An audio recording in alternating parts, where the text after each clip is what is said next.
마감 시황입니다. 코스피는 전일 대비 0.23% 하락한 2077포인트, 코스닥은 전일 대비 0.41% 하락한 649포인트로 장을 마감했습니다. 미국 증시는 하원의 홍콩 시위 지지 법안 통과와 소매 판매 감소에 다소 흔들렸습니다. 특히 미국과 중국이 홍콩을 두고 대립하면서 다시 협상이 틀어질 것이라는 우려와 함께 농산물 수입이 불투명하다는 뉴스도 시장에 불안감을 줬습니다. 약보합 출발한 국내 증시는 보합권에서 등락을 보이다가 미중 무역 협상이 중단된 것 같다는 보도에 낙폭을 키웠습니다. 자회사 국일그래핀의 대면적 그래핀 양산 설비 계약 체결 소식에 국일제지, 엑사이엔씨 등 그래핀 관련주들이 급등한 반면 경기도 연천 아프리카 돼지열병 음성 판정에 마니커, 우진비엔지 등이 하락하면서 전반적으로 약세 우위인 시장이었습니다. 한국은행이 올해 두 번째 금리 인하를 단행하면서 시장 기대에 부합하였고 지난 7월에 이어 대외 불확실성 지속과 저성장, 저물가 등에 대한 대응 필요성이 언급하며 기준금리는 2016년 6월부터 2017년 10월까지 유지되면서 역대 최저 수준인 1.25%로 복귀하였습니다. 국내외 경기 부진 지속 및 정치 경제적 불확실성에 한국은행도 적극적으로 대응하면서 당국의 부양 의지를 확인하였고 정책 모멘텀 지속에 힘입어 국내 증시 하방을 지지할 전망입니다. 풍부한 유동성, 코스피 이익 반등, 그리고 저평가 밸류 매력을 보유한 국내 증시는 반등 추세가 이어질 전망입니다. 지금까지 10월 17일 목요일 마감 시황 전해드렸습니다. 이어서 전문가님의 자세한 말씀 들어보겠습니다.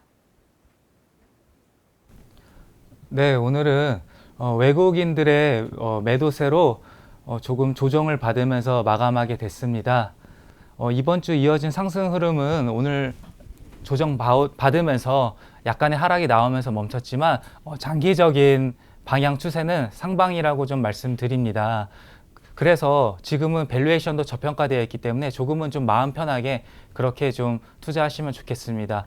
오늘 한번 투자로 전 세계에서 유명한 투자 현인을 한번 보면서 우리가 어떠한 투자 마음을 가져야 할지 한번 살펴보겠습니다. 화면 한번 보겠습니다. 네, 워렌 버핏이죠. 네, 전 세계에서 주식 투자로 가장 많이 돈을 번 워렌 버핏입니다. 저도 여기 뭐 의결권이 없는 B주를 들고 있지만 여기 주주이지만 의결권이 있는 A주 같은 경우는 한 주당 3억이 넘어갑니다. 웬만한 서울에 있는 빌라 한 채 값이 되죠. 이렇게 대단히 비싼, 전 세계에서 가장 비싼 주식이고 이렇게 이 주식이 비싼 데는 다 이유가 있겠죠. 수익률이 매우 좋았습니다. 65년부터 2018년까지 버크셔는 24,726배나 이렇게 수익률을 올렸고요. 같은 기간인 S&P 500 미국 대표 지수보다 164배나 높은 매우 뛰어난 그런 성과를 올렸습니다. 버크셔 같은 경우는 연간 복리 수익률은 20.5%나 됩니다.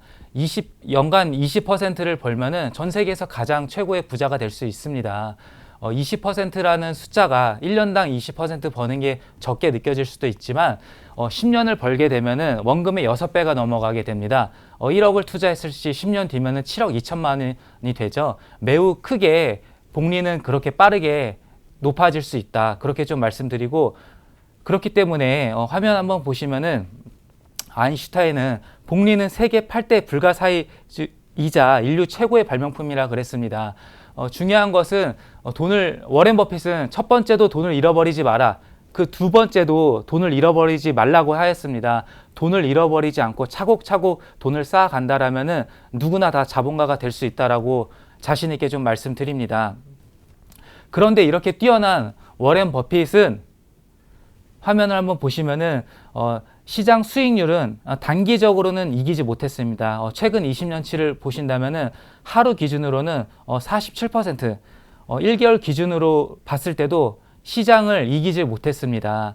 한 분기가 넘어가고 1년, 5년, 10년 이렇게 장기간에 걸쳐서 시간이 흐를수록 시장을 이겨왔다. 그렇게 말씀드립니다. 전 세계에서 가장 많이 돈을 번 가장 뛰어난 투자자로 알려져 있던 워렌 버핏도 단기적으로는 시장을 이길 수 없으니 우리 개인 투자자들은 시장의 등락과는 좀 상관없이, 그러니까 시장이 좀 빠져서 내가 손실이 좀 평가 손실이 일시적으로 발생된다 하더라도 조금은 마음 편하게 내가 우량주를 샀으면은 시간이 해결해 준다라고 생각하고 조금은 편안하게 투자하시면 될 것 같습니다.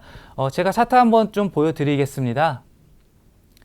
네, 코스피 120 월선입니다. 그러니까 월봉으로 있고요. 이 가운데 파란 선이 120 이동 평균 선입니다. 그런데 이게 올해 8월 달에 한번 깨졌었어요. 일시적으로 깨진 상태로 마감을 했습니다. 지금은 다시 반등이 나왔고요. 그런데 이 선이 우리나라 기술적으로 코스피의 지지선을 해줬던 매우 중요한 선이라고 말씀드립니다.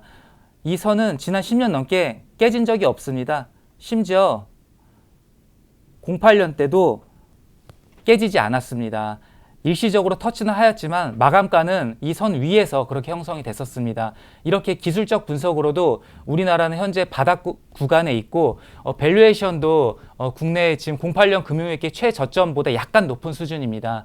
그래서 지금 우리나라는 매우 저평가되어 있다라고 말씀드리고 금리도 낮아졌기 때문에 유동성은 더욱 풍부해졌다. 그렇게 말씀드립니다.